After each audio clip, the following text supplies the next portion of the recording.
Gusto ko rin bumili eh. iPhone 16. Oh, yan. Tatingnan ko ah.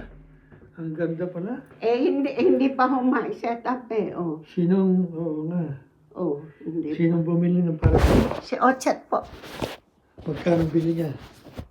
Marang kailangan mong passcode. Naka-set up po yan. Ngayon, Ayaw pang ipunta ka sa T-Mobile. Oh, wala nang laman. Oh. Wala pa ho. I-charge mo. Naka-charge na Magkano ho. ang bili ni Ochet? Nakalinya po. Magkano ang bili niya?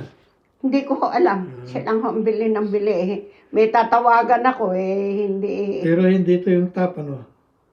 Ha? Yung Pro Max. Gusto yung Pro Max. Ganito nga yung gusto ko. Halos kasing pareho rin ito eh. Pero mas malapad yung akin, pero hindi naman pareho. Oh. Pero mas magaling ito. Ito yung tatawagan. Oo. 408. Ay, mali.